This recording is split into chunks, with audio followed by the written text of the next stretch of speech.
What is good, chat? What is good? What is good? Welcome in, everybody. Welcome in, welcome in, welcome back to the Open Gym.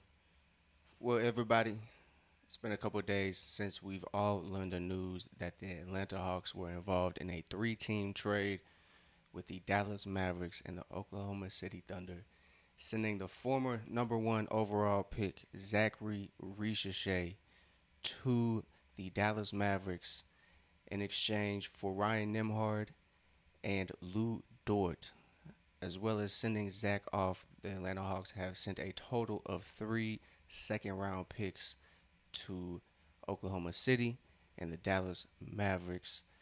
The two going to Oklahoma City are the 2031 and 2032 second round picks, and the second round pick going to Dallas is the 2027 top 55 protected second round pick. So overall, three second round picks and Zachary Risachere heading out to Dallas and Oklahoma City in exchange for Lou Dort and Ryan Nemhard. Now, chat, I see the fan base is split 50-50. Um, Zach is a pretty polarizing player, in my opinion. Like I said, a former number one pick. For the Hawks, he averaged 11 points, 3.7 rebounds, about 1.5 assists, 1.4 assists around there. In his 2 years in Atlanta, he shot 45% from the field, 36% from three, and 68% from the free throw line. Not typical stats that you would like to see from a typical number one overall pick, but I don't think Zachary Risachere was your typical number one pick. Um, Zach was drafted to a whole different roster in Atlanta. That roster was led by Trey Young and company. Jalen was still around, but Trey Young was leading the way for the Atlanta Hawks, and Zachary Risachere was looked to be a very big compliment to Trey Young in his game, and it showed his first year. The time he was able to play with Trey Young, his stats were pretty good, pretty similar to his career stats, but his stats were pretty decent, shooting a little bit better from three and overall from the field, but still around that 45 and 36% from three. So he had that career night against Brooklyn, that 38-point game, which everybody loved to see. He had a couple of breakout games, but that was just about it for Zach. Zach really couldn't scratch his ceiling in his time with Atlanta. So it's just unfortunate that Zach wasn't able to see better days with the Hawks. Like I said, he was drafted to a whole different organization, really, a whole different general manager, a whole different system. But now Hawks have a totally new direction. They have new leadership. So the direction may have changed for the Atlanta Hawks, and Zachary Risachere just might not have fit in the bigger picture for the Atlanta Hawks. And I'm not mad that Zach has to go. Am I a little hurt?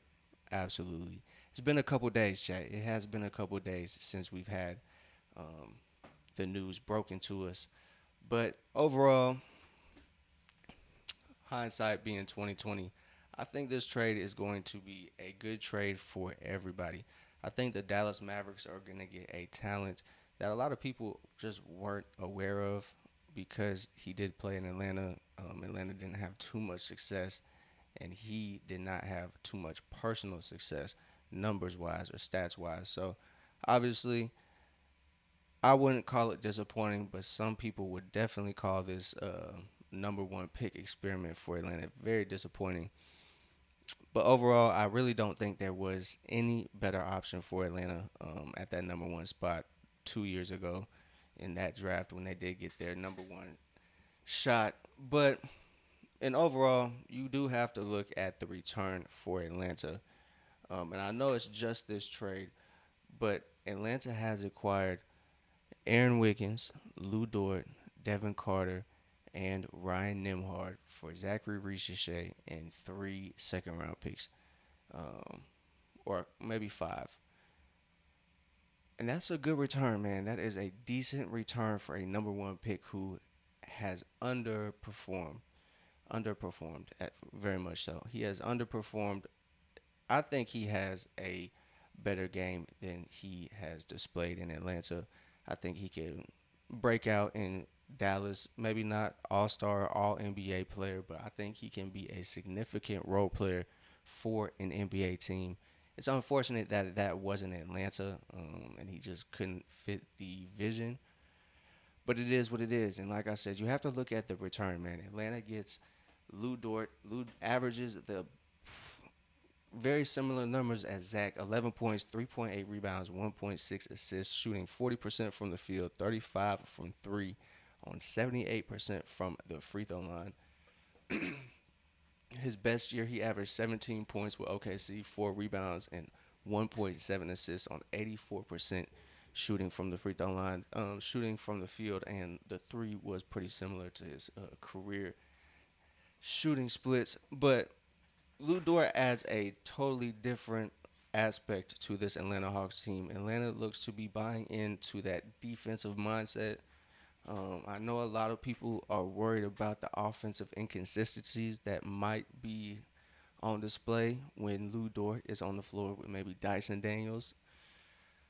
In particular, maybe when Mo Gay gets back, still somebody who can't necessarily quite space the floor consistently.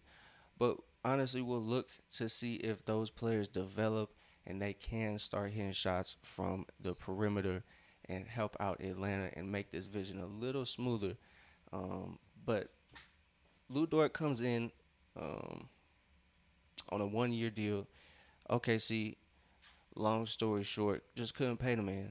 They were very much near the tax and they just did not want to pay that. So Lou Dort is coming to Atlanta pretty much for 2 second round picks. That's about it.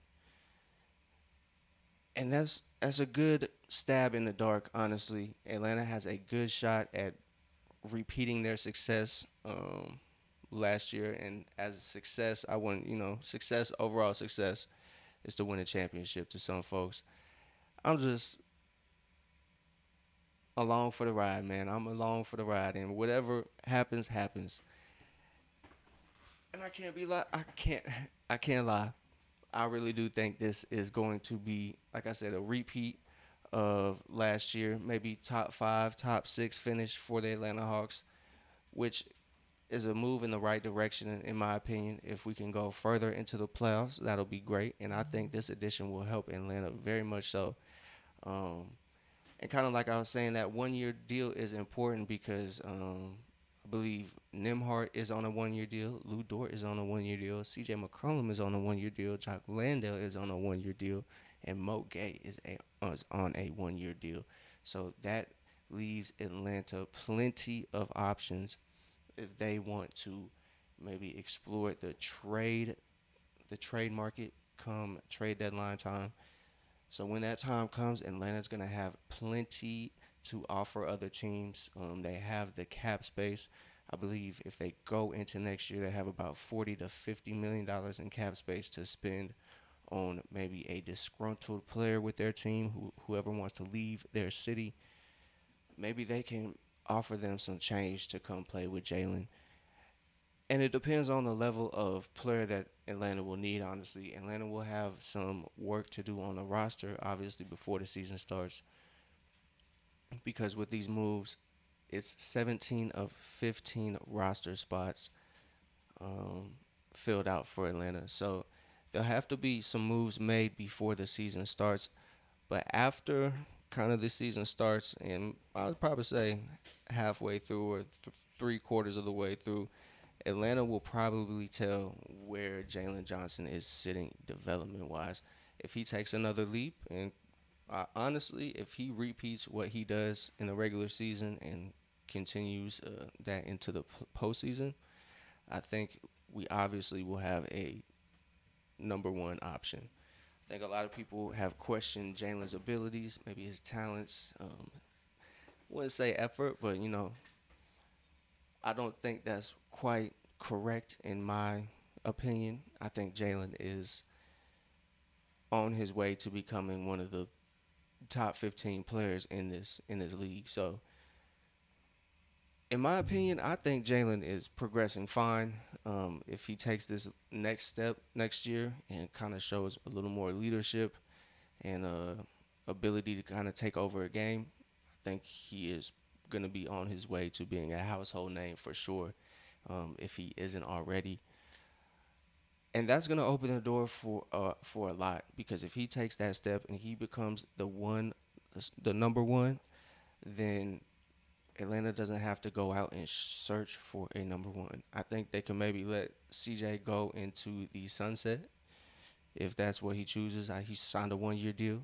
Like I said, multiple options to during the for the trade market. So if the Hawks decide to trust Jalen, give him the keys ultimately, let him be the true number one.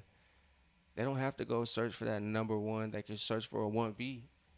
I think their options might be a little slim next year for a superstar. I don't think we're gonna get too many options, but yeah, the Hawks have plenty of decisions because, like I just described, they have that decision of are we really gonna trust Jalen, give him the keys, and that's the move, or are we gonna try to land a bigger star with a trade, or maybe the money at the next year's offseason will give us with these players' contracts expiring. So it gives Atlanta a lot to do, but it'll be interesting. These aren't going to be the only moves to be made, in my opinion. I think there's a little logjam at the guard spot for Atlanta, which isn't always a bad thing, especially with the young talent that Atlanta has acquired. They have Devin Carter, who I believe is about 23, 24, if I'm not mistaken.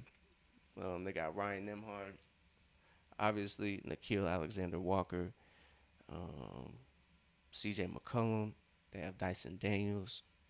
They drafted Kingston Flemings. So they have plenty of depth at the guard spot. But I'm sure one or two might not be on the final roster. And I forgot they have acquired Aaron Wiggins as well from the Thunder for second round picks as well. So plenty of decisions to be made, and that's why I can't really give this roster a final grade, but I can give this trade a B minus in my opinion because for Atlanta it just gives them depth of defense. That perimeter defense is going to be a torture chamber. They no pun intended with the torture chamber, but that defense is going to be impeccable with Lou Dyson. I know there was a graphic floating around social media that showed Nikhil wasn't as great on defense this year as he usually is. His defensive impact wasn't as strong, but in my opinion, he did with the eye test. He was playing decent defense. Did get caught slipping, but that's neither here nor there. But good defense, played the passing lanes pretty well, did what he needed to do for the scheme. But overall, Atlanta has a lot more strength to. They did go. They didn't go height, which a lot of people were thinking the Atlanta Hawks were lacking height, which they kind of are still, and they were. But they kind of chose players with a mentality they can guard, you know, three through five, 1 through 5. Honestly, some of these guys, um, and they really went with hustle and defensive ability over height. So I think that's gonna be a big factor for Atlanta. It'll give them a chance to offer different looks, and like I said, offensively, it's gonna be a question to see if Lou and Dyson can space the floor consistently. Cool kid, JJ, what is good? Welcome to the Open Gym, brother.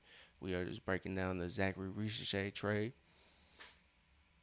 But yeah, it'll be interesting to see if the Hawks can space the floor and keep the ball moving with those two on the floor.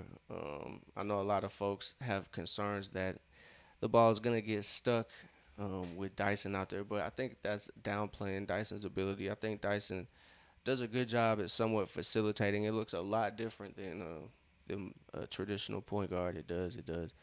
But when he's driving downhill, driving kicks, it's it's money for the Hawks offense. When he's playing off the ball, he plays very well. Keeps the floor, keeps the defenders guessing, keeps them on their feet, overplaying sometimes.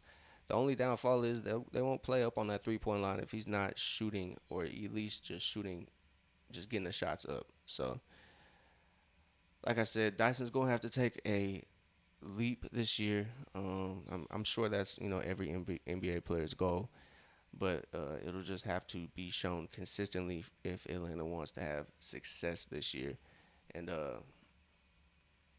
overall, I think Ryan Nemhard, like I said, there's 17 or 15 roster spots, man, and you can't have that. So I'm just interested to see who is on the final roster for Atlanta. Could be Aaron Wiggins, could be Ryan Nemhard and Aaron Wiggins.